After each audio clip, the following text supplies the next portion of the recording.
जनवरी 2026 में पाकिस्तान मुस्लिम league N की senior रहनुमा और पंजाब कैबिनेट की सीनियर मिनिस्टर मरियम औरंगजेब एक अचानक और गैर मामूली बहस का मरकज बन गई। मगर इस दफा वजह कोई सियासी बयान या पॉलिसी फैसला नहीं था, बल्कि उनकी जिस्मानी तब्दीली। जुनैद सफदर की शादी की तकरीब में उनकी मौजूदगी के बाद उनकी तस्वीरें और वीडियोस सोशल मीडिया पर तेजी से वायरल हो गई। कुछ लोगों ने इसे एक जबरदस्त ग्लो अप कहा, जबकि कुछ ने इस तब्दीली के पीछे इस्तेमाल होने वाले तरीकों पर सवालात उठाए। नतीजा ये निकला कि तकरीबन एक हफ्ते तक सियासी बहस पीछे चली गई। ये मामला उस वक्त शुरू हुआ जब जनवरी 2026 के दरमियान लाहौर में जुनैद सफदर की शादी की रसूमात हो रही थीं। इंस्टाग्राम और एक्स पर फैलने वाली हाई डेफिनेशन तस्वीरों में मरियम औरंगजेब को पहले से काफी ज्यादा स्लिम, वाज़ेह जॉलाइन और ताज़ा जल्द के साथ देखा गया। सब्ज रंग की कढ़ाई वाली शलवार कमीज में उनका अंदाज उनके रिवायती पार्लियामेंट्री लुक से बिल्कुल मुख्तलिफ था। कुछ ही घंटों में #मरियम औरंगजेब और #ट्रांसफॉर्मेशन पाकिस्तान के टॉप ट्रेंड्स बन गए और इनकी एंगेजमेंट कई बड़ी सियासी खबरों से भी ज्यादा रही। ये तब्दीली जल्द ही एक तनाज़ाती बहस में बदल गई। सोशल मीडिया पर कई यूजर्स ने अंदाजे लगाए कि शायद वजन कम करने के लिए मॉडर्न वेट लॉस मेडिसिन्स या मेडिकल प्रोसीजर्स इस्तेमाल किए गए हों। कुछ लोगों ने चेहरे के तेज और वाज़ेह फीचर्स को कॉस्मेटिक ट्रीटमेंट से जोड़कर देखा। इन अफवाहों के जवाब में मरियम औरंगजेब की वालिदा ताहिरा औरंगजेब ने एक वाज़ेह बयान जारी किया। उनका कहना था कि किसी किस्म की सर्जरी नहीं हुई, बल्कि ये तब्दीली सख्त डाइट, डिसिप्लिन और कई महीनों की मेहनत का नतीजा है।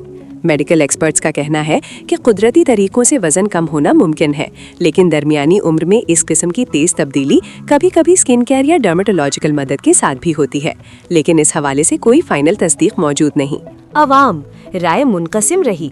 कुछ ने इसे साल का बेस्ट ग्लो अप कहा, जबकि दूसरों ने महंगाई और माशी मुश्किलात के दौर में इस बहस को गैर जरूरी करार दिया। PMLN क़ियादत पार्टी के लिए ये एक पॉजिटिव इमेज बिल्डिंग मोमेंट था। नया लुक पंजाब के जवान और शहरी वोटर्स को अट्रैक्ट करने की स्ट्रैटेजी से मैच करता नजर आता है। सियासी मुखालिफ सपोर्टर्स ने इसे पॉलिटिकल वेपन बनाने की कोशिश की और इल्ज़ाम लगाया कि ये लग्जरी टैक्स पेयर्स के पैसे से हुई, लेकिन इसका कोई सबूत सामने नहीं आया। मीडिया कवरेज कुछ अरसे के लिए सख्त प्रेस कॉन्फ्रेंसेस से हटकर लाइफस्टाइल, फैशन और पर्सनालिटी एनालिसिस की तरफ चली गई, जिससे उनकी इमेज कुछ ज्यादा ह्यूमन और सॉफ्ट नजर आई। ये सारी सिचुएशन उस वक्त सामने आई जब मरियम औरंगजेब का सियासी रोल भी तब्दील हो चुका था। वो अब सिर्फ फेडरल स्पोक्सपर्सन नहीं, बल्कि पंजाब की सीनियर मिनिस्टर हैं और CM मरियम नवाज की सबसे करीबी और भरोसेमंद साथी समझी जाती हैं। एनवायरनमेंट, प्लानिंग एंड डेवलपमेंट और वाइल्ड लाइफ जैसे अहम डिपार्टमेंट्स उनके पास हैं, जो उन्हें पंजाब गवर्नेंस के सेंटर में लाकर खड़ा कर देते हैं।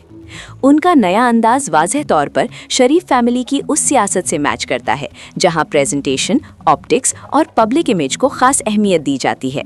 ये तब्दीली मुमकिन है कि PMLN की सेकेंड ईयर लीडरशिप की रीब्रांडिंग स्ट्रैटेजी का हिस्सा हो, जहां लीडरशिप को मॉडर्न, डिसिप्लिन्ड और एनर्जेटिक दिखाया जा रहा हो। इसके साथ साथ ये मामला पाकिस्तान में ख़वातीन सियासतदानों के उस मसले को भी हाईलाइट करता है, जहां उनकी अपीयरेंस पर अक्सर उनकी परफॉर्मेंस जितनी ही बहस होती है। ये भी इम्कान है कि मरियम औरंगजेब इस बढ़ती हुई पब्लिक अटेंशन को मीडिया स्ट्रैटेजी के तौर पर यूज़ करे और सियासी शोज़ के साथ साथ लाइफस्टाइल और नॉन पॉलिटिकल प्लेटफॉर्म्स पर भी नजर आएं। सवाल ये नहीं कि तब्दीली कैसे हुई, सवाल ये है कि क्या हमारी सियासत में आज भी परफॉर्मेंस से ज्यादा अपीयरेंस पर बात होती है।